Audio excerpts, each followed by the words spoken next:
Start recording.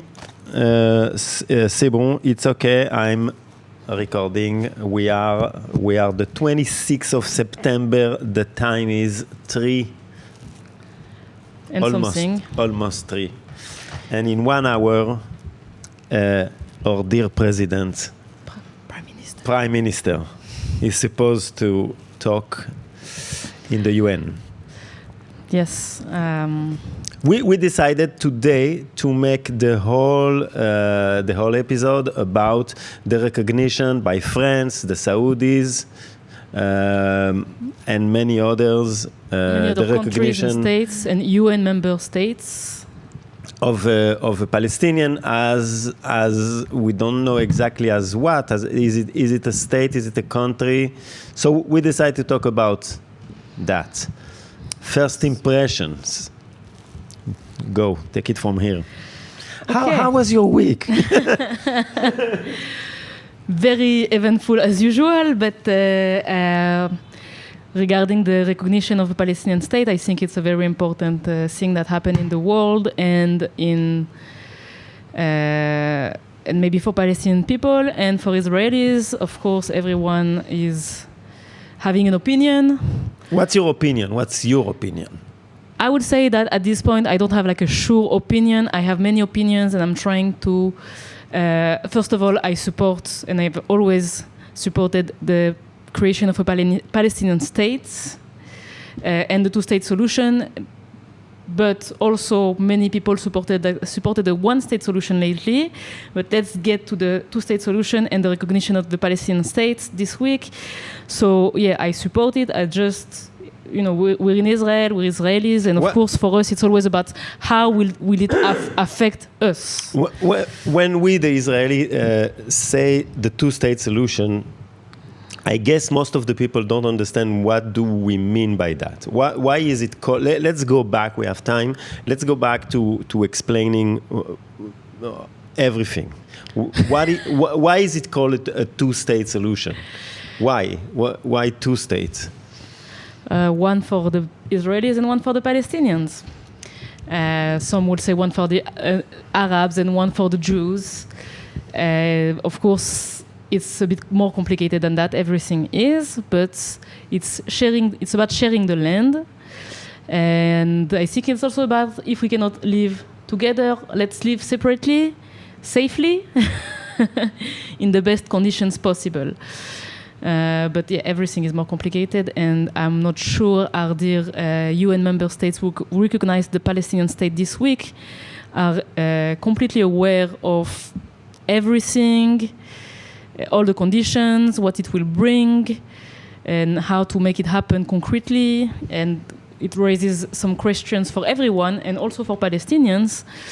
Is it just a symbol? And is it a good one? After all, symbols can be also very strong. Can you go back to how it started? I mean, like after World War II. The partition plan of 1947. Yeah. Why are we here now? How it became that thing that we call a two-state solution, and why or where are the border of those two-state solution, how they become to be what they are now? Wow, that's a lot to say in a very... Make it short. Okay, so yeah, there is like modern Zionism that was claiming that Jews needed to have a safe place to live in after everything that happened. It's not only the Shoah, it's everything else. Also, the Shoah was just like on a scale... such a huge scale that really it convinced more people, Jews and non-Jews, that we needed a state, somewhere where we would be safe and not depending always on the other nations to decide you're welcome, you're not welcome anymore, we like you, we enjoy what you do for the country, and then we kick you out or kill you, and so on. And so among the other ideas was the idea to create a state in what was the Palestine, mandatory Palestine at the time. No, it was before, so it was still Ottoman, under Ottoman rule. So Turkish, what is now Turkey, more or less. So that was World War I. That's a big summary. Turkish mandates. Turkish mandates. and that became a British mandate. So that's what World There's a War lot to II. unpack also with all this, and so we came to many Jews said, okay, let's go back to our ancestral land, because again, it's also a symbol, a very strong one. There were ideas like doing it in Uganda, building this state in Uganda, or somewhere in Argentina, or like somewhere in South America. So these were propositions that were never accepted. But people were thinking about it for a Jewish state or a Jewish home. The idea of maybe trying something in Uganda was true and wasn't accepted. I think it was by Herzl himself. Yeah. So at the end, they decided to do it on the ancestral land of the Jewish people, which is Judea and Samaria, Israel, was back then called Palestine also. I mean, this place had many names, and you can always find a conflict on what name came first and whose people came first. And this is also part of the issue, of course. Very, very extended issue now. So anyway, Jews came more and more before, during, and after the war. And of course, there was always a Jewish presence on this land. Some people never left after we were expelled from this land a long, long time ago. And they started to build. And again, conflicted about, like, did we buy this land? Did we acquire these lands? Did we expel people? A bit of everything. So there is a long history, like since the Bible, let's say. Yeah. There is a long history more recently, of Jewish settlements on these lands, obviously. There were always a Jewish presence, but the Zionist project wanted to build the modern Zionist. Because we can also say that we pray every year, the Jewish people, we pray to Jerusalem, and we always say next year in Jerusalem, so it was always part of, we follow this calendar that, anyway. So Zionist is not a curse word. It's not like filthy Zionist. When people ask me if I'm Zionist, I always answer, because as a good Jew, I answer with another question. I answer by a question, and I say, what is Zionist? What does it mean for you, Zionism, to be Zionist? So I can define if I'm Zionist or not, because your definition maybe is not my definition. We as Jews have many definitions of what it is to be Zionist. For me, the idea was to have a safe place for Jews, where we don't depend, like I said, of the other nations to decide you're welcome, you're not welcome anymore. Like, this is what happened to our families over and over, to our people over and over in so many countries. You're welcome in Spain, and then not anymore. You have either to convert or to leave. You're welcome in Poland for a century, 2 centuries, 3 centuries, and then not anymore. Or we're going to put you in a ghetto, or you don't have the right to study or to hold those jobs. Same in France, same in so many countries. Yalla, khalas, enough. Maspik. We build our own country, and we have a safe place. I'm not sure it's that safe, but it was the idea of Zionism. For me, this is how I see it. So the idea is the creation of a country for the Jewish people. And by the Jewish people. and no matter where they're coming from. So it's basically a country based on religious belief. Not only, it's more complicated. Again, to be Jewish for me, it's not only, I mean... I like it when it's more complicated. Everything. It's complicated. Make it simple. We don't have 3 hours. Make it simple. So go straight to the point. No, I mean that to be Jewish is not to be only a religion. I'm asking those obvious questions to me. So we're an ethno-religious group. Sorry, we're not only a religion. We're an ethno-religious group. Some people believe, some people do not believe. There are all kinds of stories, even among religious people, Zionist, non-Zionist, whatever, or Zionist, but only with the Mashiach, the Messiah. And it's also like a history of trauma, gluten intolerance, or whatever. So it's many things that make that tribe believe that a common... that they have a common history and a common goal and want... And probably a shared future. And it's it's also based on the shared trauma of being how you say persecuted everywhere in our history. Yes. So we get to 48 to the declaration of so it was the UN partition of two states. Okay. And this is the two-state solution, like the Palestinian state and the Israeli state. So the UN proposed a two-state solution. Yes, basically they were convinced that it was the only right path. Today, retrospectively, was it right or wrong to do it that way? Well, we can add this to the long list of questions about the UN relevance and good decisions. But it was a very important moment for us Jews, right? I mean, I wasn't born yet, but for Jews back then, especially following at that time, which was very close to the end of World War II, of the Shoah, of everything that happened then. Of course, not only to Jews, but in big numbers to Jews, 6 million. And yes, so we know that this plan was not accepted by everyone, and that there was the War of Independence that followed, right, in 48, and that's it. Why? Because it was not accepted by... By whom? I would say not only by the Palestinians, because I guess maybe some Palestinians, again, they had different opinions, but the Arab nations did not accept that. Why would the Jews have a state like this in the middle of our lands? And, well, I'm not an expert in history. Of course, this is something I've studied, but I'm not an expert in history. They had many reasons. They did not accept it. We had a war. And we kept our state. And with the years, with every war, basically, I think we gained more land, right? We seized during wars more land. And then also we started to build what is called internationally settlement, Jewish settlements in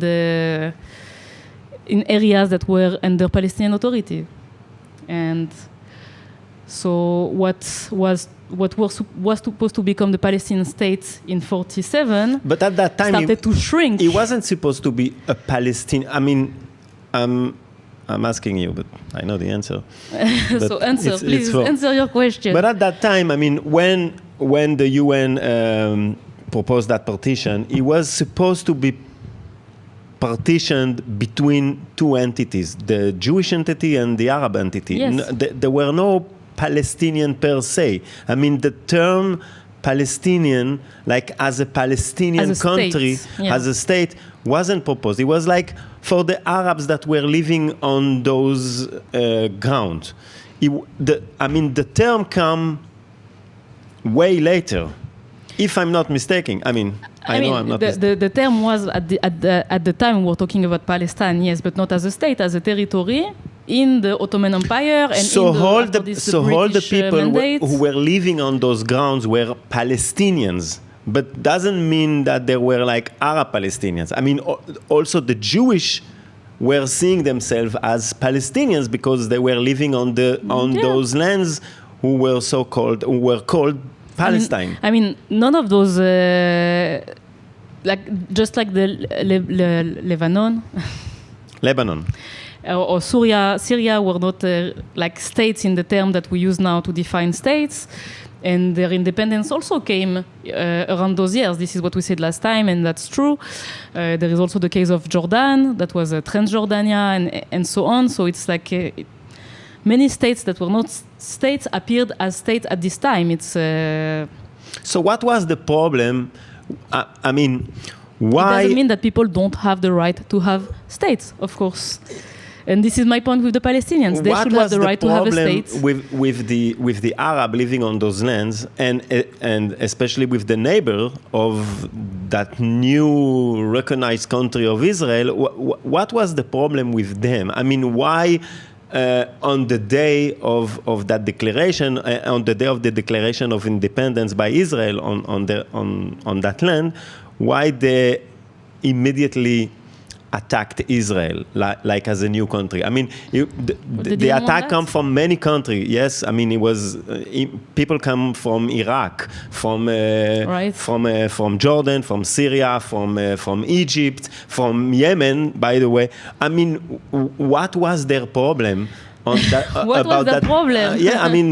No, I'm asking. Well, it's like rhetorically, but almost. But again, it's like it's like the beginning, the prologue of that crazy thing that we're living now. Nothing can bring people together like fighting us. It can federate people that cannot agree on anything else, and we see this with the world right now. But that's another topic.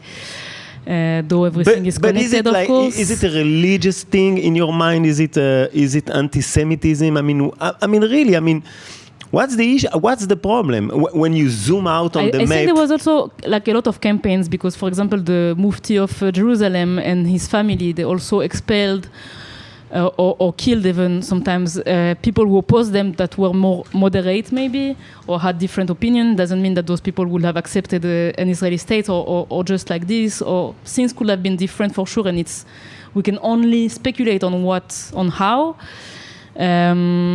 But I think really there is something that federates in fighting us or hating us, but it's also maybe there is a legitimacy, and many wanted the land for themselves. They didn't want to...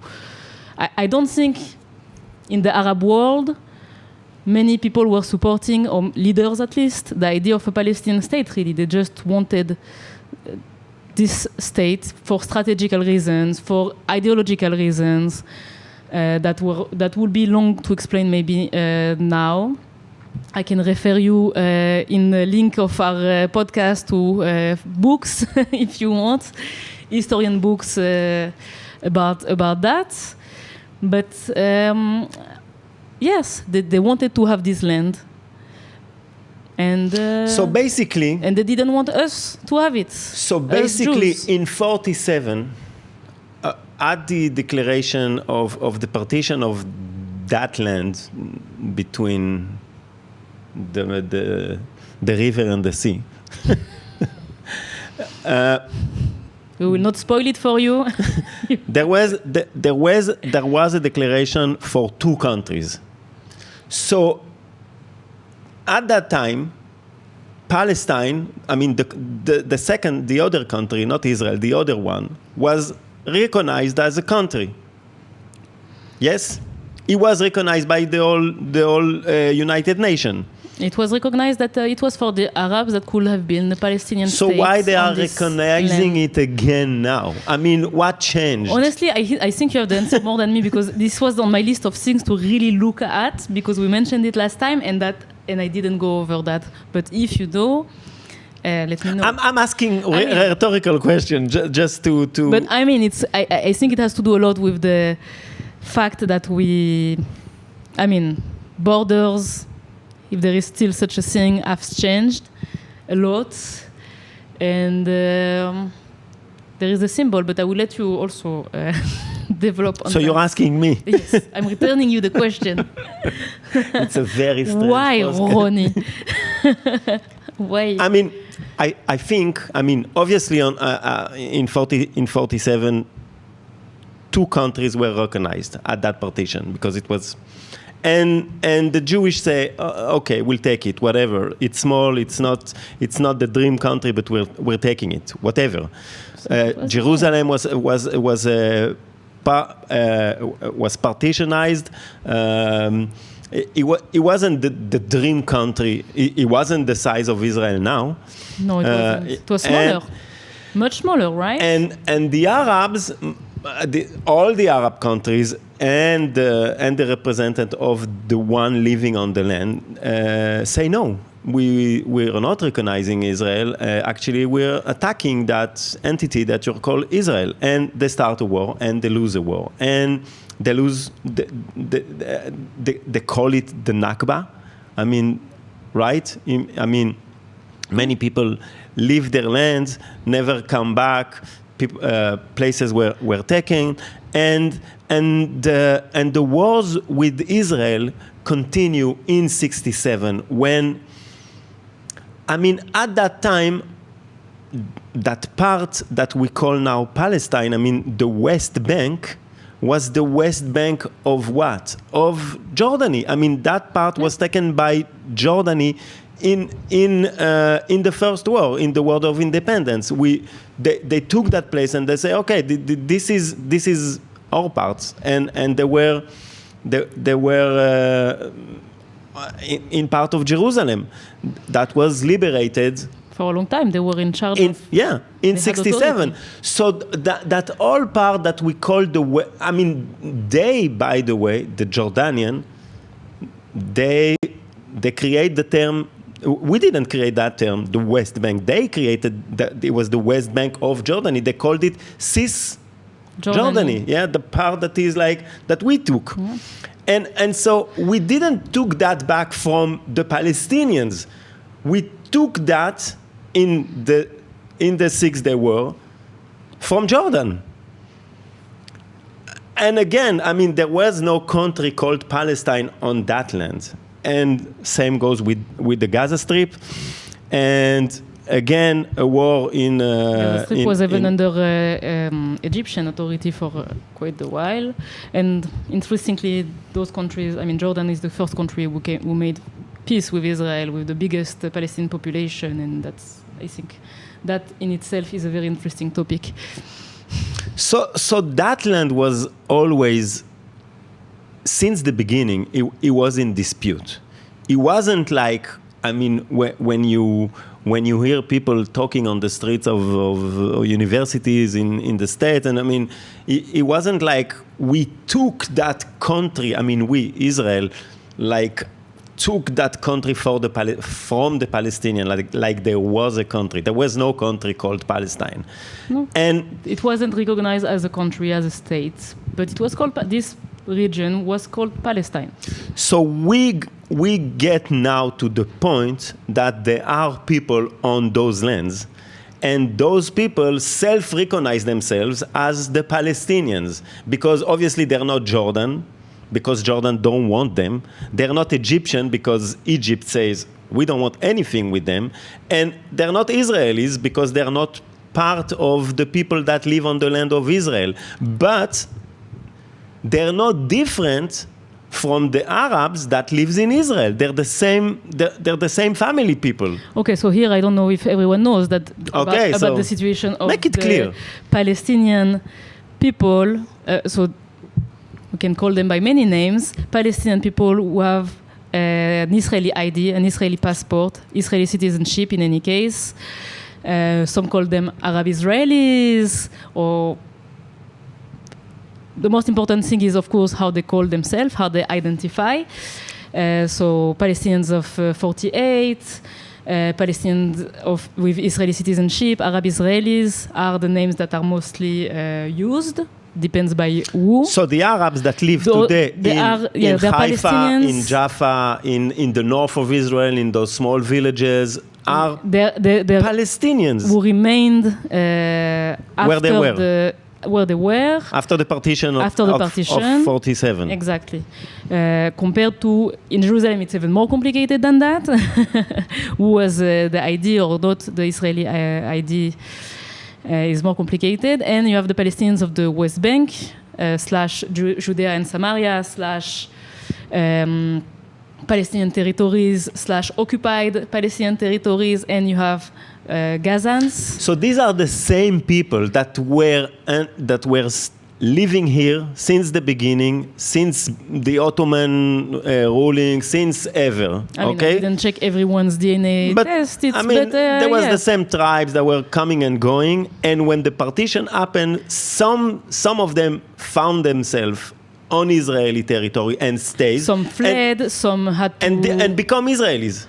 And some fled or were on the other side, and they become either refugees in Lebanon, Jordany, Egypt, or went to the West Bank and to the Gaza Strip, or Jordan, of course, and became the Palestinians. Yeah, but the ID like the nationalism, the idea of the Palestinian identity, before the partition was already there. Some say that it was always there, and some say that it's in reaction of the Jewish self-determination, Jewish nationalism to have a Jewish state, that it was created in response of, in reaction of. I will. But no one talked about decide. a Palestinian country before that partition. There was an idea of in the years before a big ummah, but not a specific country that called Palestine. All those countries were born. Yes. Even after. But it doesn't mean that there were no nationalist aspirations. Yeah, of course. Of course. So now we get to the point that years later, after Israel say, you know what, we're taking it, and start building, and start creating, and on the other side, the Palestinians say, no, we're not recognizing you, and we want everything back. 70 years later, we are where we are now. Yes, and a lot have happened since, but we are where we are now. What happened on the ground in the West Bank? Define to the two listeners. First, no, I have to say also that I wish we had here at least two Palestinians to also argue, give their opinions, and of course I consulted with some Palestinian activists, obviously mostly from Gaza, before I came know. to this podcast. But it's important because we're here, two Israeli citizens talking about that without a Palestinian being able to give their opinion, and I think it's important, and I wish it would be obviously the case. We're trying to just to lay the ground just so someone that hearing that understand how we get to where we are now. It's not like France and Germany and Germans suddenly trying to invade France. There was a France, there was a Germany. It's way, as you say, I hate to say it's complicated, but it's way more complicated because basically the land were filled with already people, but not with two countries. It's not two countries that one entity like the Israeli country suddenly invades Palestine. Palestine wasn't existing at the. It still isn't existing. There is this sentence, that we heard many times, like people without a land goes to a land without a people, and there was this idea that there were like almost no one on this land that was the Palestinian region, let's say, which is not true. Of course, it wasn't like millions of people, but still there were people living there, and they lost what they had. Also, many of them, not everyone, but many of them lost what they. I think it's important also to recognize that, because in Israel it's like a problem, like what we say is called the Nakba by Palestinians. It's an important matter also, something that we don't study also in Israel. What, the Nakba? Yes. And the idea, the recognition that there were people over there and some of them were expelled from this territory, I think it's also important to... Of course, people were expelled and villages were like, big trauma. But again, we're talking about the end of World War II. Yeah. The whole world was burning.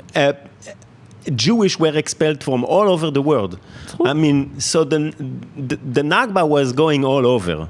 We were after, the Holocaust in I'm not playing the Holocaust card, but it happened. So at that time, the whole world was reshaping. Yes. New countries were emerging all over the world. Not only, it's not particular and to the British, Israel. Because it was under British mandate at this time, the British took this land from the Ottoman, and they promised everyone something. Also, they played the card of you will get that, and you will get that. You will get your state, they and you will get everybody. Your state. Exactly. And at the end, they tried to play it both ways, and they lost this part that they also wanted to keep for their own interest. They were not willing to let it go at first, but then it became so complicated. Even for them, it was not worth keeping.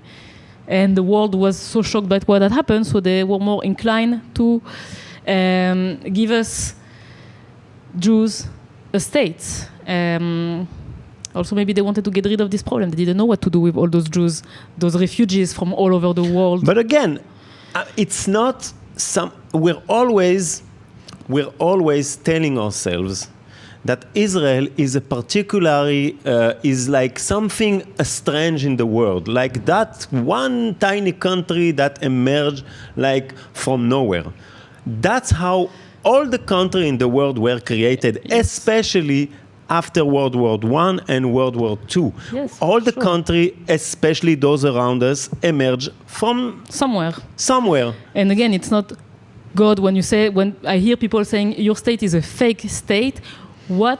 How do you think that your own state was created? Like, do you really think, this is what I said last week, do you really think that God put on the map, said here it's going to be Italia, here it's going to be Spain, upside down like this, here it's going to be the UK, and here it's going to be the United States? It's bloody all the time. It's all conquest and colonialism and reconquest.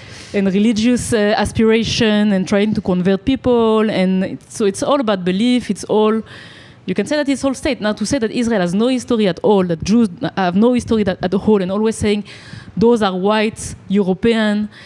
It's funny, no, because now you're kind of brown. I don't know what about me. I'm from Morocco. I mean, my father at least. My mother, she's Italian. She's more white. She's more white. But again, she was.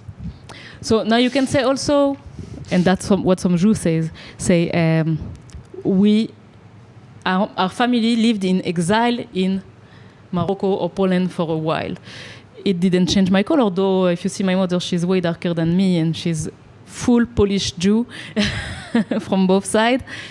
We don't know what happened before, but brown.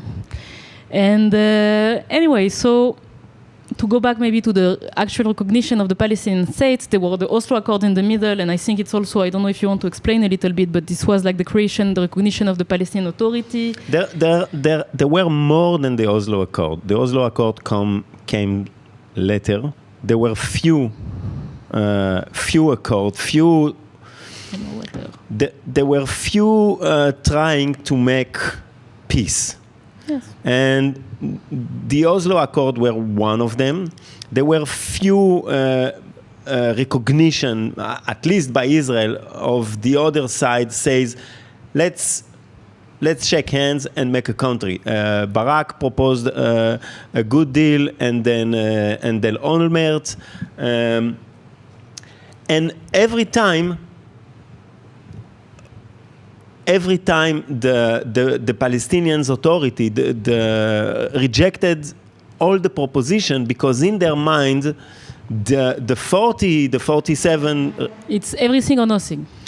That has been one of the main problems. At the end, they always came back to that first partition, and they say that wasn't okay, and it's still not okay. We still are a refugee, and we want everything back, because it was us. It was ours from the beginning, which was not, by the way. And again, 70 years later, it's history. It's too late for that. It's like me wanting to go back to my ancestral land in Morocco or in Poland. I don't have Polish, but it's like the diaspora, the Jewish diaspora, wanting to go back to. I mean, when they say go back to Europe, what do they mean? Where do you want the Jew to go back?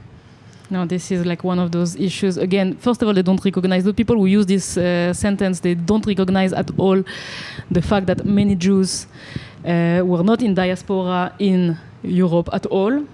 Half of the Israelis today, I think, are from either Morocco, Algeria, Tunisia, Libya, Yemen, or Yemen, Iran, Iraq, Syria, Lebanon. The whole Middle East. Yeah, basically everywhere else. Japan, I have Egypt. Egypt. They were also in Japan, and just like there were Jews in Ethiopia, they were like in Thailand and in China and Russia. We have a big Russian immigration here in Israel. Very large. French.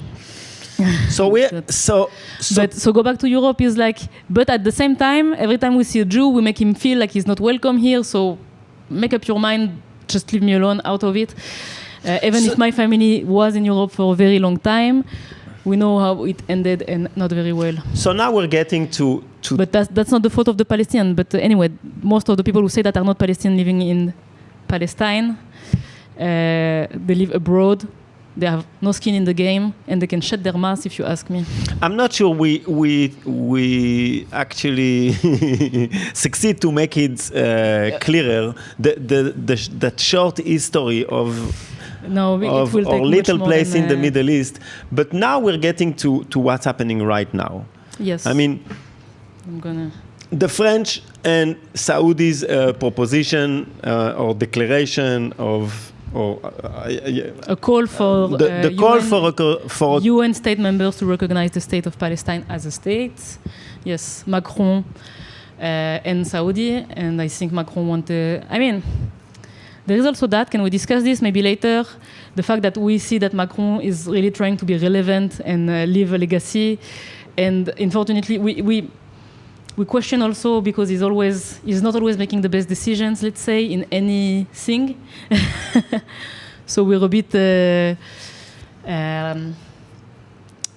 so-so when we think about this being his idea and how much faith we put in this. No? Okay. I don't know. I hear his whole proposition speech, right? at the UN. It was well written. It was like kind of poetry. It was very nice. Well, and that is good.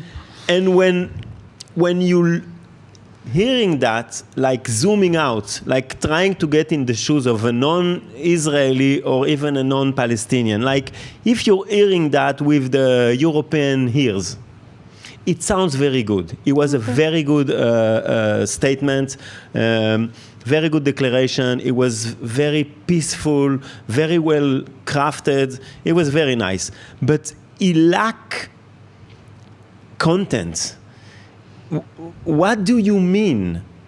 It was very peaceful. I mean, I give him that. It was like very moving. It's time for peace and blah, blah, and I'm all for it. Obviously, we're here because we believe in peace. But what are you saying? What are you recognizing? And after hearing, I hear his whole declaration. I also hear Trump declaration, and I try to hear. I hear the Indonesian Prime Minister. I try to get everyone to understand what do they mean. What do they mean actually on the ground? I think actually, okay, so let's talk about the recognition of the Palestinian state, maybe pros and cons, and what happened exactly. So as of this week, we have 156 or 7 states recognizing the Palestinian state. This week, we recognize it Australia. Australia is recognizing. England is recognizing. Spain, France, Belgium, Luxembourg. But again, I'm asking you, and why do they feel the need to recognize again something that has already happened? Obviously, in 1947, at the first partition, it was recognized. The Palestinian Authority is recognized, has a siege in the UN. I mean, they are there. They have entity. They're playing football. They have Miss Universe, whatever, everything. So what's the difference? I can tell you what some Palestinian activists, peace activists, and human rights activists, most of them from Gaza, have said about it. I tried to ask, of course, some people in Gaza or whose family are still in Gaza, they were like,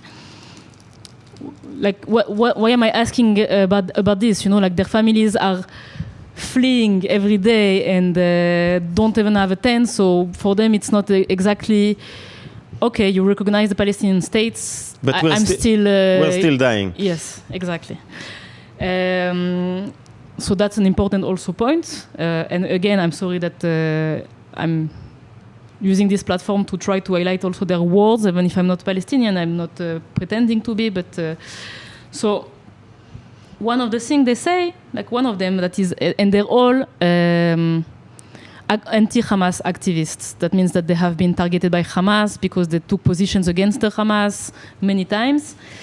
And for example, one thing about it being a state, because you can recognize it as a state, but it's still not a state by all the elements that make a state, is that statehood creates accountability. Obviously. And that accountability is something that militia and terrorist groups cannot face. So this is like a positive point of it being a state.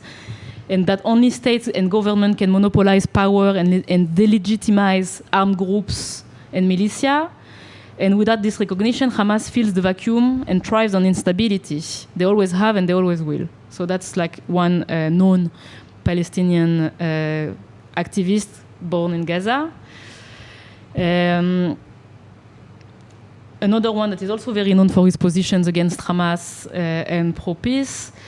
It's to confirm, he said that it's to confirm the Palestinian national existence and join a large group of recognizing states and open doors for international forums, treaties, and institutions, and send a political signal against prolonged occupation and settler violence and erasure, and strengthen Palestinian moderates who favor diplomacy over armed struggle.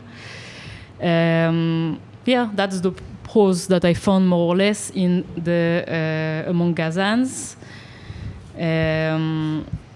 What else do I have? If you're still interested in listening to that, that's a few things that I think are important to highlight. That their position.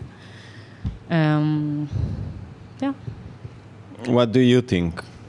I think they're all right about that, but I think it's. I also hope that they're right about that, because. In the conditions, first of all, like many countries put conditions on the recognition of the state. Some of them said, first of all, get to this and we'll recognize the state. And some said, we'll recognize the state, but you have to do this also. Most of them still said, no Hamas. We don't want Hamas. Hamas has to disarm. Hamas has to give up. Many mentioned that the hostages have to be released. It's like a condition, a very important condition, non-negotiable. So all those things are positive for us. So they're saying what Israel says. Yes, but not all states recognize in this forum that took place in the UN, recognize Israel. Like there are many Arab states now at the UN that are UN state members that weren't back then in 1947. Those states have to recognize. And for example, Indonesia, which was maybe surprising for many people, said, put it as a condition. We want a ceasefire. We want Gaza to disarm, like Hamas to disarm, and we want Israel to behave in a better way. And then we recognize Israel and its right to live in peace, safety, and security. Sorry, I'm very theatrical when I speak. No, it's okay. With my heart and soul. And so I think it's important. So the problem is, they also mentioned the PA, but the problem is the PA didn't hold elections in a while, the Palestinian Authority. The PA is basically a dictatorship. Yes, it's not like they have freedom in Palestine, and this is also something that many Palestinians Mahmoud Abbas is holding all the power. Everything goes through him. He's like a king, a dictator, a big boss. I mean, he's the big. There is no one but him. Just so you know, it's not like this nice he's mostly democracy. Taking the money. And there is a big problem that many Palestinian activists have been highlighting for a long time is the corruption in the Palestinian Authority. Apparently, there have been some measures That's taken why they voted for Hamas in a long time ago also, because it's also important to highlight for those who call the Hamas freedom fighters and like it's a democracy and whatever. The elections took place, or whoever say that all Palestinians are pro-Hamas, the election took place in 2007. It's a very young population in Gaza. It means that most people in Gaza never voted and were not even born when Hamas won the election in 2007, 6 or 7. Not to mention that they expelled or killed all of their opponents, or most of them back then. There was a coup.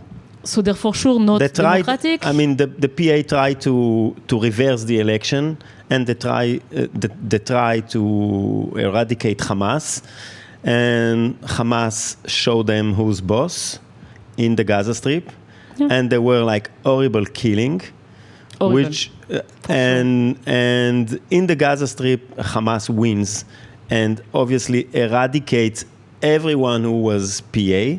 And in the West Bank, PA wins, and Hamas is like still.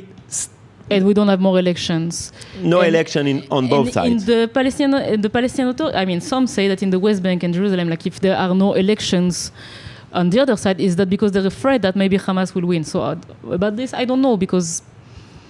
But anyway, yes, there were no elections. But going back to the French declaration. And also about the conditions, I didn't see in the conditions, but maybe I'm wrong, and tell me if maybe you saw otherwise, except maybe Indonesia or like Australia, I didn't see a leader saying that the Palestinian state that they recognize must recognize the state of Israel and its right to exist in peace, safety, etc. So Abu Mazen recognized the state. He told about recognizing Israel and everything. But again, to me it's very strange, because all those declarations means nothing on the ground, because there is no, as you say, there is no real accountability or real mechanism that is created to make it happen. So when you say Hamas has to leave the Gaza Strip, really? Like how are you going to do that? I heard Macron say we're gonna train those young Palestinians to take care of themselves. Who's gonna train who? You gonna send French army in the Gaza Strip to train the Gaza new police? Like what? This is full of questions. Like can they do it by themselves? And also, like, it's so, Western countries, it's hard for them not to be like, we're gonna do it for you. We're gonna show you how it's done. But it's just declaration. It's worse to me. It's worse than saying nothing. You can put pressure on a country like Israel. You can say, you know what, finish the war, make it happen. It's either that or we do embargo. We do I don't know. We close tie with you. It's also part of the sanctions and. But what when you're recognizing the state of Palestine, but not getting to the details, it means nothing. It's like it's like counterproductive, because you're losing points instead of you're losing credibility. In my point of view, a country like France, like the UK, the big countries. What are you saying? How do you gonna make it happen? When you say we want peace, okay, you want peace, and what are you going to do? Are you sending troops? Are you sending troops to the Mediterranean Sea and force Israel to stop fighting? What are you doing? Not like this. They want to send troops in Gaza. Really? And they're not sending troops in Gaza. No, but they won't ever. I'm saying I'm using what they say to say. They say that, and some Gazas will come it better. Some people who come from outside and who will regulate like a transitional force. Of course, they don't want. What's the plan? What's the plan? They don't want it to be like those UN. So again, empty words that means nothing. So concretely, I think, I agree with you, but I have to also take the other side, because I also see another point and another perspective is that most of those plans, anyway, you cannot think now what will be exactly in 5 years. Like even Oslo Accords, and they were not perfect, but the goal of the Oslo Accords were, okay, we meet again, we reevaluate. In the meantime, we do the work. Yes. We do the work on the ground, we do the work. In the meantime, we do the work. But they created a system that yes, there was a mechanism of making it happen. First, we go out of Jericho, few cities, and then we're creating shared police. You know, as a soldier, I was working with the PA police. We were training. We were training them. We were arming them. We were having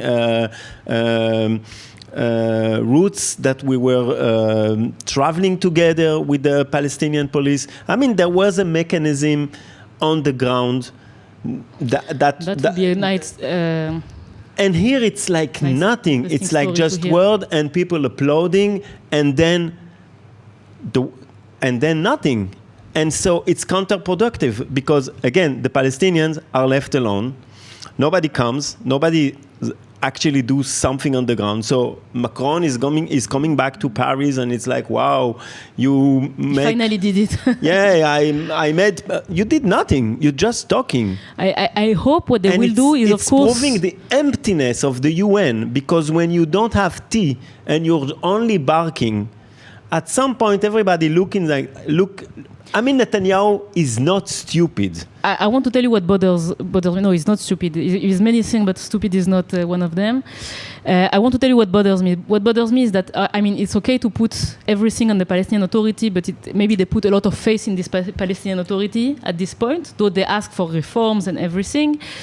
They should invest more, and I think it has been lacking since the beginning, since October 7, actually, in the rest of the world, is people highlighting the work of the civil society, peace activists, Israeli and Palestinians who have been working together for a long time. And what I hope they will put, and that I will hear at the UN and other places, Macron did it. I mean, he organized this peace conference in France a few months ago, actually before the war with Iran. Ask people, Palestinian and Israelis, activists, create meetings, put the money where it needs to be also, to create those meetings, to create a way to put this society together, to ensure, because of course Israelis will never accept something if they don't feel that they have security. It's ironic because we don't have the security now, but anyway, I hope they will invest in civil society organizations, in peace activists, all those organizations, grassroots organizations, to have ideas, just to get the ideas how to make it happen concretely. Yeah, that's the people who know what they're talking about, who know each other, who know what we want, what we work, how to work. And the second thing that is bothering me with this is because it's that, and I think it's bothering a lot of Israelis, is the idea that the way things are happening, it was all Sinwar's plan. Yes.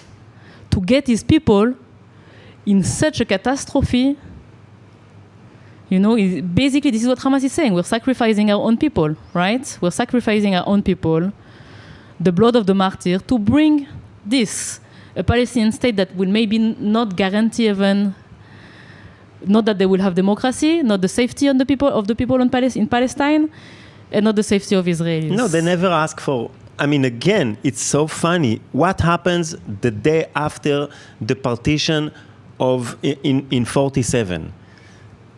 Ben Gurion declared the independence of Israel. He went, אני מכריז בזאת, נכון? We know that by heart. The declaration of independence, it comes right after those declarations in the UN. Why you don't see declaration of independence by the PA? Why didn't Mahmoud Abbas came on TV and say, okay, now that you recognize us, we also declaring independence. Here we are, the Palestinian country, with our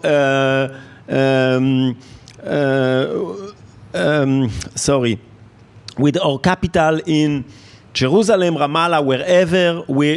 I am declaring the government of Palestine to be blah, blah, blah. Where is your declaration of independence? Why are you still... I want to look for it. Did you check that there is no declaration of independence of Palestine? Obviously. Anywhere? I mean, it didn't happen in the last few days. I mean, I didn't miss that.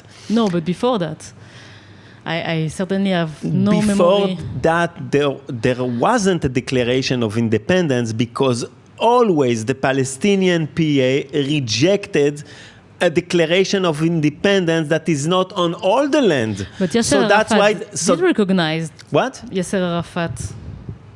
What did he recognize when they signed Oslo and so on? I don't know, but at the end he rejected the accord. So he started the process, but at the end. You don't see someone taking like accountability and says, okay, let's do it. I mean, why not? You have the whole world with you now. Let's put Gaza on hold just for 5 minutes. Let's say you Mahmoud Abbas, you're the leader of the Palestinians in the West Bank, and it's a very, very tiny, like it's a Monaco-sized country. Yet, why not saying, going on in front of all the world and say, thank you for recognizing me, and here's my declaration of independence. From now on, I'm taking like... I didn't listen to his speech, by the way. Did you listen to his speech? Yes. I didn't have the time to listen to his speech. It was nice. I just know that he condemned the attacks of October 7 by the Hamas. He condemned Hamas, and he's also like... it was a very good speech. But again... Why are we still waiting on Netanyahu or the Israeli to make their move, to make their like, okay, so why do we even have to withdraw from the West Bank? Why don't you say, okay, it's ours. Now this is the border of the new state of, and by the way, you, the French, the Saudis, the Germans, come help. I mean, send some troops. Why not? Why don't you see that? And to me, the answer is very clear. Tell me. First, I think Mahmoud Abbas and I don't know the other leaders, but I think they're still in that underdog mind of being a refugee and not being a leader. Being a fighter, being someone that is here like to fight the Israeli, but not make a real change for the Palestinian. Not like taking the opportunity like Ben Gurion did and say, okay, we'll take it. Let's take what we get now and make a country. And the other thing, and maybe I'm wrong, is that in their minds, recognizing their own country is like living forever the dream of going back to Haifa and Tel Aviv and Netanya and Jaffa and all these places. It's like saying, okay, we were wrong, let's finish it, let's start a new page. And to do that, you need balls. And I don't see that happening right now on their side. I'm not saying we have someone with balls. I'm not saying our government is helping, but I don't know. What do you think? No, I think this thing about like, it's one thing when you get money from different governments and the UN for refugees and you can build a nice house. I saw his house. Nice villa, Mahmoud Abbas. They always have. And keep people in refugee camps and say one day we'll have it all. Instead of let's build life here, something that makes sense, and not only hope after 75 years that we'll get something back. The question of the refugees is an important one, and I think it should really it was a clusterfuck. It was like a big question for Oslo, right of return.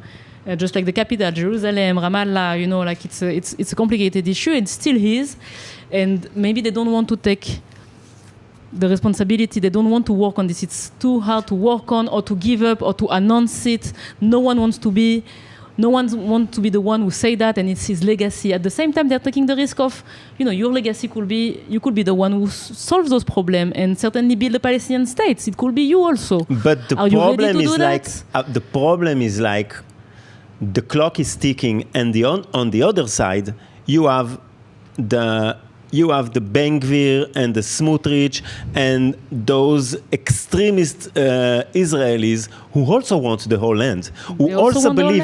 I heard yesterday Naftali Bennett on a podcast, a UK podcast, and so it was a very nice. It was a very nice intervention by him, and at some point they ask him, so what's your vision for the future? How do you think about a Palestinian country? And he says, like blank, like straightforward, I don't believe the Palestinians should have a country.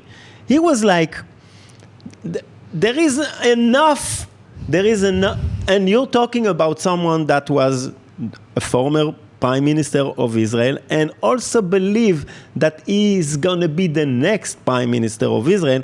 And by the way, he has a good shot. So this guy believe that Palestinian country is not on the table. It's like it shouldn't happen, should never happen. They have, when you hear him, I'm saying what he says. I'm not saying that's what I'm thinking. He was saying like they have already a country. It's called Jordan. You can go to Jordan and you can stay and even prosper.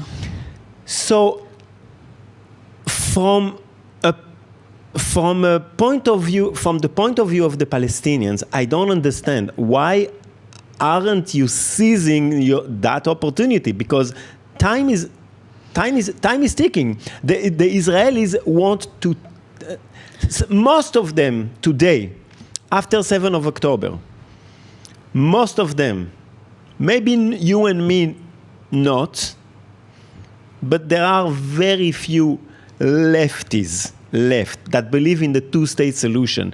After 7th of October, most of Israelis don't think that a two-state solution is still viable. And many Palestinians don't. But the thing is, for Israelis, this is also something I heard from Israelis about the recognition that it's unilateral, that no one, that what does it mean for us? And they say, like even people, leftists, people who used to believe really in the two-state solution, saying, I thought it was about this, about that. Now it's just, I see the ideology in some, really this drama that we can be attacked at any moment if we don't really pay attention enough, and if we give too much, if we don't pay attention, and that's, it's an ideology thing, and that they don't feel like they will ever be safe if there is the state, if the state become so powerful that it can attack us. Especially again. When France... And they think that this is what will happen. Especially when France and the UK and Spain and whoever make these very nice speeches, but are not doing anything on the ground that you can see, so and say, okay. Because... concretely, what does it mean? Because you said like they could... like. We have settlers. Okay, I'll give you. And for those who don't know what settlers is, let me give you an example. After World War II, there was that plan called the Marshall Plan. You remember that from history books? Yes. So it was the idea that we have win, but so because we don't want what happened after the Versailles Treaty, after World War I, we don't want again to make Germany feel so bad and pay so much that they will have no choice but to come again and made a Fourth Reich. So they decide to help rebuild. They say, okay, we're the winner, but we are rebuilding Germany. We have no army, we have some condition, but we are the one who's gonna... Where is the Marshall Plan? Why I don't hear from France? Listen, retrospectively, all in all, Germany did very well to rebuild itself, but it took time. It took Germany separated in two entities. It took the wall, the Stasi, the demolition of the walls. I mean, It was a process. But there was a process. And there was... And it wasn't an easy process. But that idea came right after the war. And today, Japan and the rest of the world are besties, right? Even after 2 nuclear bombs on Hiroshima and Nagasaki. So it can happen. You can make a plan to rebuild, but you have to have the will, and not just talking about empty declaration like we see from every country now, but that means nothing, and you feel that it's aimed to political consumption in France, in Great Britain, to say to the French people, look at what we're doing, we're not like so pro-Israeli, we're pro both sides, we want peace, blah, blah, blah. But we're not willing to do anything, so... I guess we'll see in the next days, because concretely, when you say they could send people also in the West Bank, and do you see international forces going to the West Bank and telling the Israelis over there, the settlers, you have to leave? How will it will be even more chaos than it is right now? It's not chaos if it's backed up by and so God many. Knows I'm not supporting the settlers and their actions in the West Bank against Palestinians. If it's backed up by a firm idea and plan to make it happen, and it's not just words. If the United States come with France and everything and sends thousands of troops on the ground and say, okay, this is the end of it. No more implementation. No, the mitnachlim, how you say, the settlers. The settlers. You go back to Israel, or you can the stay. Territories that is not the West Bank. Or you can stay, but you are now part of the Palestinian country. That was there is this plan also of a federal 2 states where you live where you live. You have the idea that you have federal state. There are some ideas like this that people are developing because they're at this point 2-state solution is not viable anymore. It's not realistic even to think about it. That's what, by the way, Naftali Bennett was talking about. He was talking about federation of two Israel possible. And having authorities on the big cities of the Palestinian cities Shechem, Nablus, Jenin, Ramallah. So, just like Jordan kept an authority on the Al-Aqsa Mosque / Temple Mount, whatever you call it regarding your belief, political or religious. Maybe we'll have to dig deeper into this. Do you think we have been clear in any point we try to develop here? I'm not sure. I feel first of all, I'm waiting. What time is it? Wow. Waiting for Bibi's speech that should start, if he didn't already, should start any minute now, and what he has to say, both with a lot of worry and apprehension and waiting for the next cynicism. We can make a short cut and see what he's going to say and have some comment about that, because I see that it's going live right now. What do you say? Let's cut it now and go back just in a few minutes. All right. Okay, we're back. We have heard. Part of the speech that Benjamin Netanyahu, the Prime Minister of Israel, is giving now at the UN. So we heard the first, the 31st minutes. Yes. The short version is nothing new.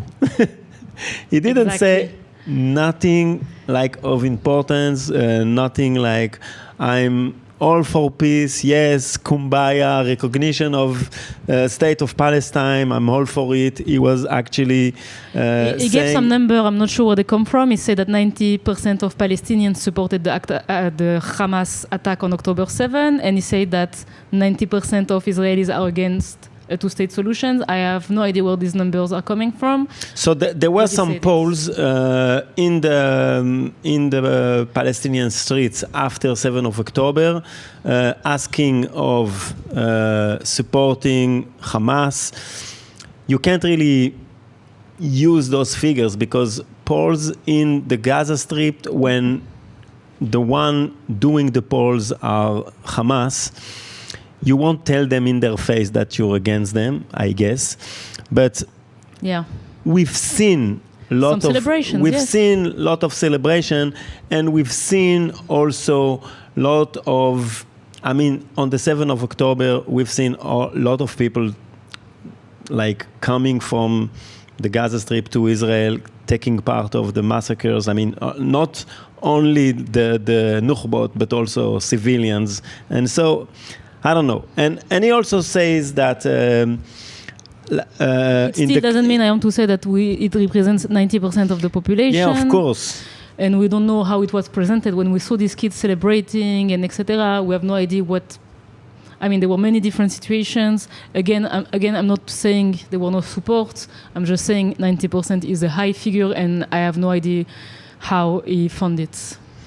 So I question it. We're always also celebrating like the dead on the other side. I mean, it's not like it's only them celebrating. I don't celebrate. You think people are celebrating you deaths? and me not. But I mean, there were celebrations when they killed Nasrallah or Sinwar. That's something else. The killing of civilians, I don't know. Maybe there's some, like a little part of our society. We're sick, but we're not that sick yet. Yes, I mean, no, I'm not. I said they are celebrating, going all around on both sides all the time. Yeah. So I don't know. It's also part of the brainwashing on both sides. I mean, especially, I mean, when you take people and you like from age 0. Telling them that it's good to kill the Jew. So when you finally kill some Jew, it's like, let's celebrate.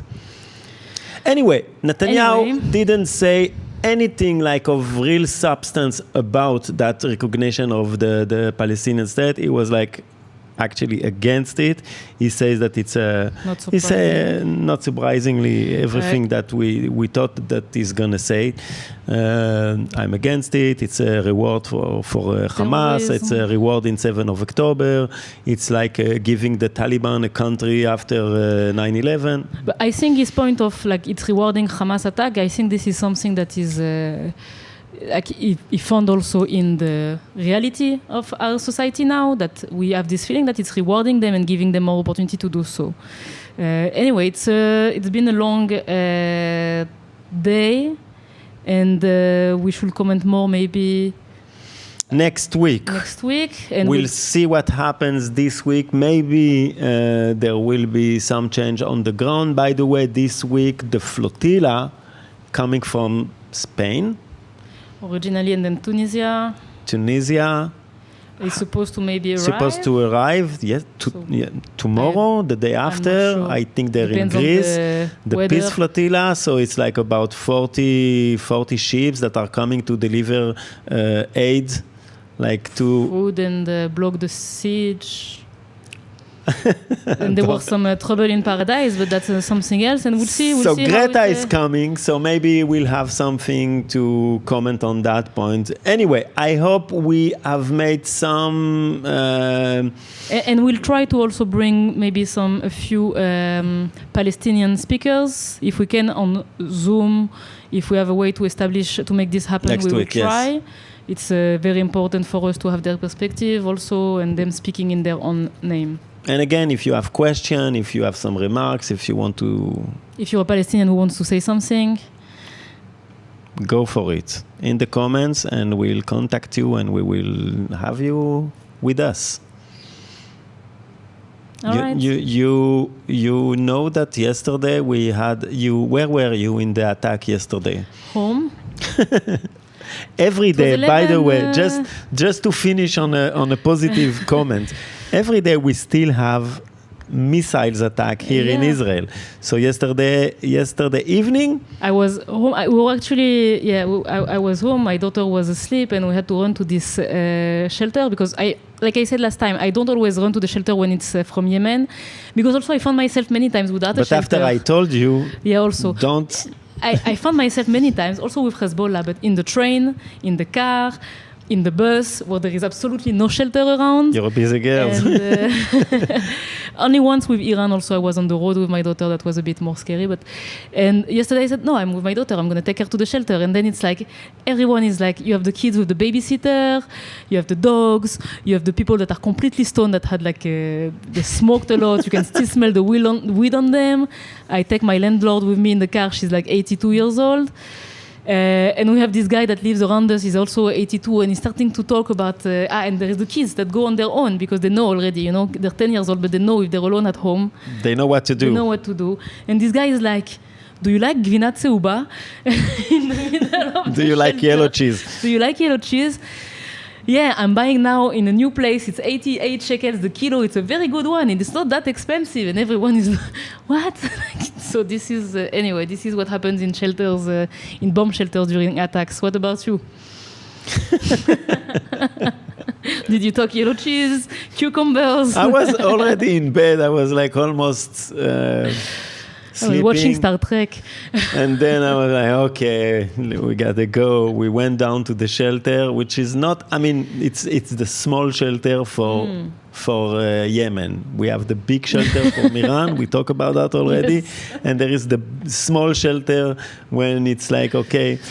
And we went down, we met few neighbors, we were like talking, but most of them weren't there. It was for the first time. I guess because we're in this holidays Vacation, time, yeah. so many people weren't in Tel Aviv, and it was like kind of sad in the shelter, just us and...